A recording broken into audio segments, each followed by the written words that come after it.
ये जो छात्रों का गुस्सा है, इसको आप कितना जेन्युइन मानते हैं? क्या वाकई में जेन्युइन है?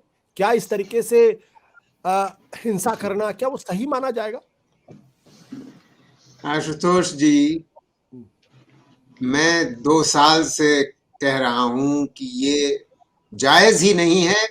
ये मैं तो इसका इंतजार कर रहा था कि ये कब होगा, और ये हो रहा है। 8-10 महीने पहले आशुतोष जी, आप ही के कार्यक्रम में मुझसे आप ही लोगों ने सवाल किया था कि ये स्थिति इतनी गंभीर हो चुकी है 2019 में ही। ये हमें मालूम पड़ गया था, जैसे अनुपम सही बता रहे हैं, कि 48 सालों में इतनी बेरोजगारी हमारे देश में कभी नहीं थी। तो ये बेचारे इतने शांत हैं, इतने धैर्यपूर्ण हैं कि ये अब इतना समय इनको लगा है कि इस स्थिति में ये पहुंचे हैं। और इससे इससे हमको खुशी होनी चाहिए, सारे लोगों को खुशी होनी चाहिए कि ये अपना धैर्य खो बैठे हैं। इसमें कोई दो राय नहीं है कि स्थिति इतनी गंभीर है। जब गरीबी बढ़ रही है, जब बेरोजगारी बढ़ रही है, महंगाई बढ़ रही है और खर्चे बढ़ रहे हैं क्योंकि कोविड की मार की वजह से, स्वास्थ्य सेवाओं की कमी की वजह से, यूपी और बिहार में खास तौर से, तो बिल्कुल जायज है, इसमें कोई दो राय ही नहीं है। मैं आपको कुछ आंकड़े गिना देता हूं, फिर मैं एक असलियत एक और आपको बताऊंगा जी। अगर आप सेकेंडरी एजुकेशन प्राप्त हैं, मैं भारत के आंकड़े बता रहा हूं, तो 2012 में आपकी बेरोजगारी दर 4% थी, वो आज हो गई है, मतलब कोविड से पहले, ध्यान रहे कोविड से पहले की आंकड़े बात, 4.16%। अगर आप हायर सेकेंडरी पास हैं तो 7.22%। अगर आप स्नातक हैं, ग्रेजुएट हैं, तो 20% से 38%।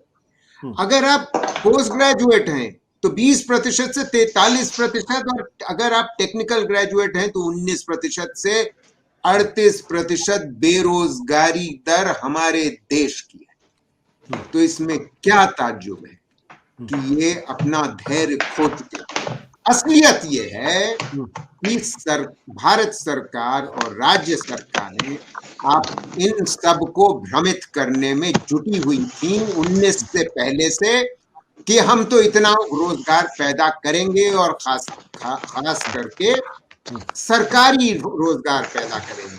मगर हमको तो अभी पिछले 6-8 महीनों में ही पता चला है नेशनल मॉनेटाइजेशन पाइपलाइन के बारे में, जिससे ये साफ हो गया है कि the family silver is going to be sold for peanuts. यानी कि ये हमारे प्रधानमंत्री लगातार ये कहते रहते हैं, the business of government is not to be in business. और मैं आपको रेलवेज की बिल्कुल बता दूं, 3 सेक्टर हैं जिसमें प्राइवेटाइजेशन पे खूब जोर है, रोड्स, रेलवेज और पावर।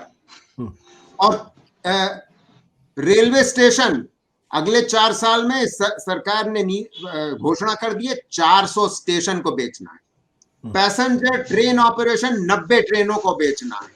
ट्रैक्स को 1400 किलोमीटर बेचना है। गुड स्टेट्स को बेचना है। कोंकण रेलवे, हिल रेलवे, डेडिकेटेड फ्रेट कॉरिडोर जो आज चालू नहीं हुई है, डेडिकेटेड फ्रेट कॉरिडोर जिसमें सरकार का पैसा लगा है, वो वर्ल्ड बैंक से हमने लोन लिया है, हमने जापान से लोन लिया है, और उसको वापस करना है हमें, और उसको सरकार का पैसा लगा भी है उसमें, और वो चालू भी नहीं है, और वो उसको बेच देने का इरादा आज से साफ हो गया है कि जो वेस्टर्न डेडिकेटेड फ्रेट कॉरिडोर है उसको बेच देंगे, ईस्टर्न को भी बेच देंगे, रेलवे स्टेडियम बेचेंगे, रेलवे कॉलोनी बेचेंगे। इसके जरिए से ये 1.5 लाख करोड़ अगले 4 साल में इकट्ठा करने की फिराक में है। तो ऐसी स्थिति में अनुपम, आप क्यों उम्मीद कर रहे हैं कि ये भरना भी चाहते हैं? ये भरना ही नहीं चाहते। ये 19 में इन्होंने इलेक्शन से पहले ये अनाउंसमेंट किया था क्योंकि इनको वोट चाहिए था, और ये भरना चाहते हैं। ठीक है प्रोफेसर संतोष। सत्य हिंदी का ऐप डाउनलोड करें गूगल प्ले स्टोर पर।